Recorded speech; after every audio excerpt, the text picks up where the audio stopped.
Day 2 of World's Strongest Man. It's possibly even more exciting than day 1. We're kicking things off with the Fingles Fingers, starting with Group 1. Lizzie, Aunt Liz, tell us how this group went. So, unsurprisingly, I think Brian Shaw absolutely smashed this. He was the only guy in this group, in fact, in the whole competition, that was able to get all 5 fingers, which he did faster than most people got 3 or 4. So he did 5 fingers in 40 seconds, which earned him all the points.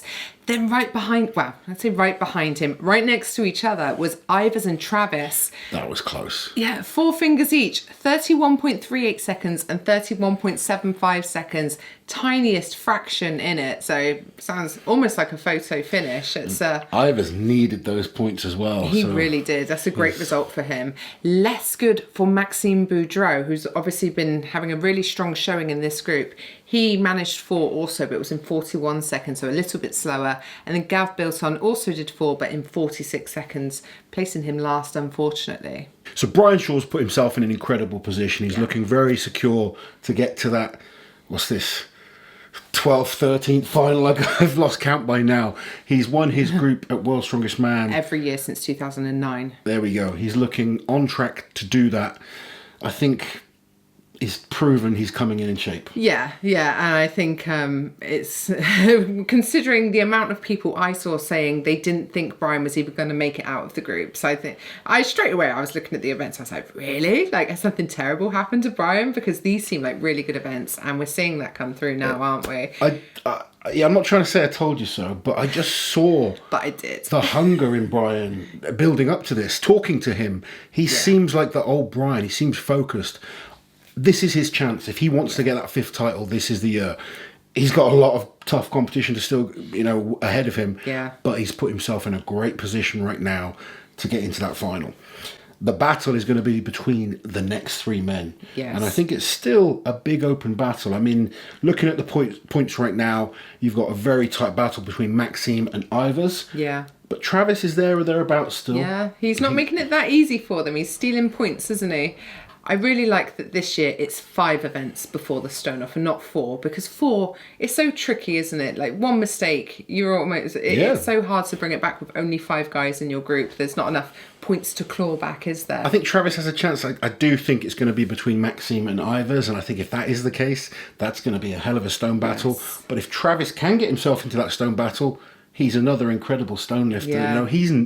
Travis was the original Stone Man. Texas Stone Man. The Texas Stone Man was his nickname. Back in his prime, he was the best stone lifter until the likes of Brian Shaw, Half-Thor came along. But he's an incredible stone lifter. If he can get himself in that battle, he's a tough individual, mentally very, very strong. Yeah. He's still in with a shot.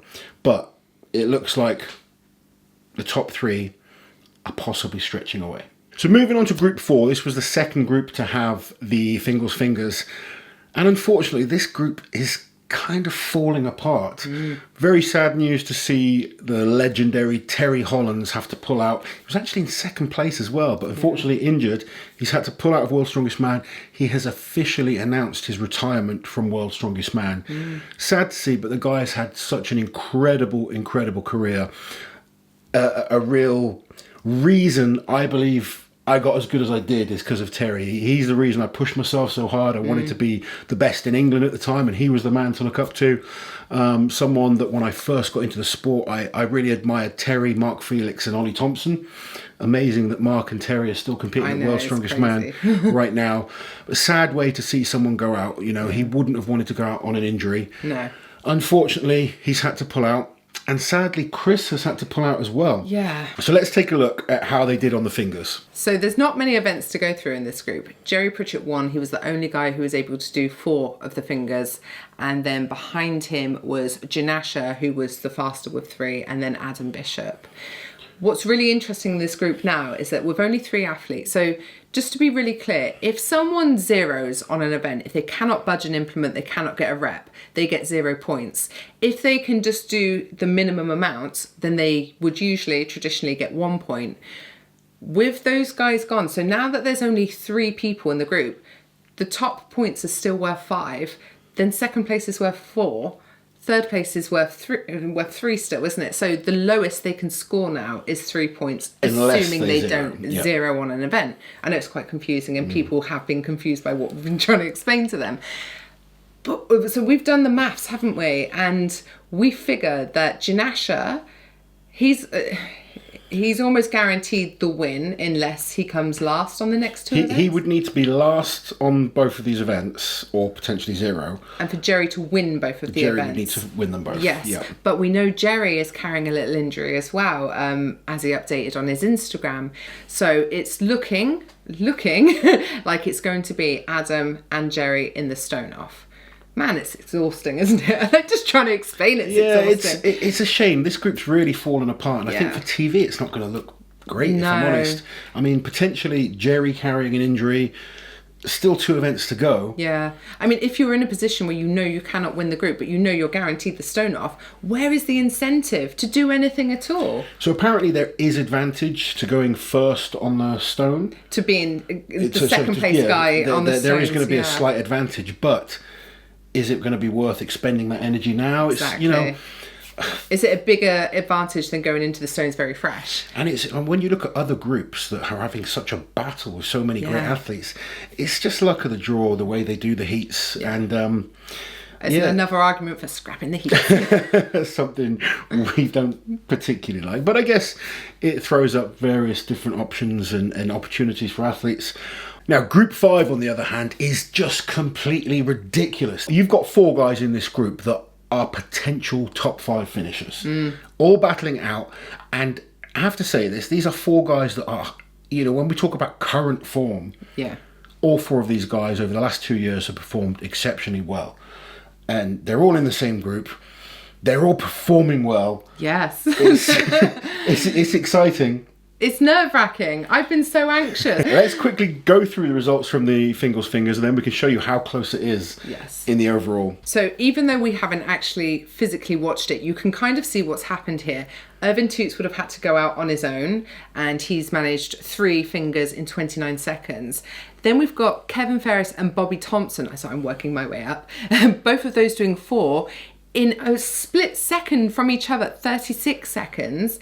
Then you've got Novikov and Luke, 28 seconds, both of them. Again, a fraction of a second. Now, is it normal to see fingers that close? I don't recall. That is close. I mean, I'd love to have seen this. Yeah. This is an event you want to see live because those times are so ridiculously close. Yeah, because I know a lot of fans don't like it when the time's that close. They say that means it's too light. But those are often the same fans saying, I really want to see fingers back. But when you say it's too light, none of them got the 5th finger as well. It's obviously not too light. Only Brian Shaw's managed to do all 5.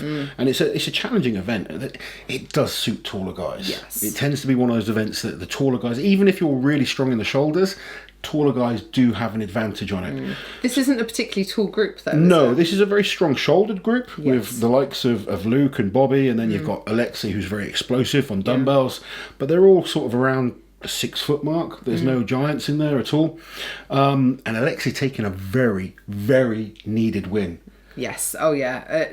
There was no other option for him. Like, he could not afford to not win this event. Yeah. And look what it's done to the leaderboards overall. The standings now, it's just insane at this point in the competition. So we've got Bobby and Luke tied for first place with 11 points. Alexei and Kevin tied for second place with 10 points. Irvin Toots, bless him, on 3 points. It's always tough being a reserve. Yes. I'm going to point that out. You just don't train with that same kind of focus. Of course not. And then you don't know what group you're going to be in. You're trying to train for every event, every possible. Yeah. And then it's hard to be at your best. Yeah. So it doesn't surprise me that Irvin's... I mean, we say he's struggling. Look at the people he's against. I know, that is one. Like I said, that's potentially 4 guys that all have the ability to be top 5 on their day. I've been so impressed with Luke Stoltman. Yes. He's really, really upped his game. Yeah. Bobby Thompson just seems to get better every time we see him. Kevin, such an impressive athlete. I think Kevin is the lightest guy in the contest. Yeah, he is. He was last year. Yeah, and he's just always performing to such high levels. And then you've got the current world's strongest man. People writing him off after day 1. coming back strong. It's an event he needed to win.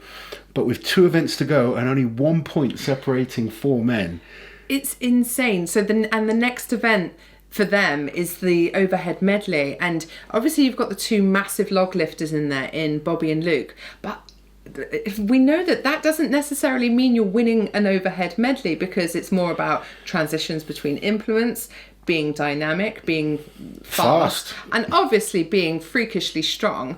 But like an axle tends to suit lower bodyweight guys, doesn't it? Their technique's usually a bit better. Maybe they're a bit more mobile. Sometimes, as long as they've got the mobility. I mean, you get some guys that will just, as adrenaline. Oh yeah, just sort of. Yeah. But yeah, it can. I've beaten a lot of better log lifters than me on overhead medleys, where it was about doing implements quickly. Yes. Now I know some people don't like that, and we've got the log for Max to look forward to in the final, but this overhead medley is not a guarantee for the likes of Luke and Bobby. I would not be surprised to see Alexei or Kevin win this event. I think Alexei. Yeah. For me, he kind of has to. I think he has to. He has to kind of go.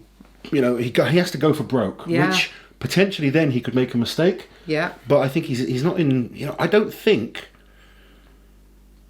I think Alexei needs to win the group to get through. Yeah, because he's got some... I mean, Bobby's stones aren't the best, so I feel like the same applies to Bobby. He kind of has to win the group as well. Oh, man, it's going to be... Like, the pickaxe hold may go on for days.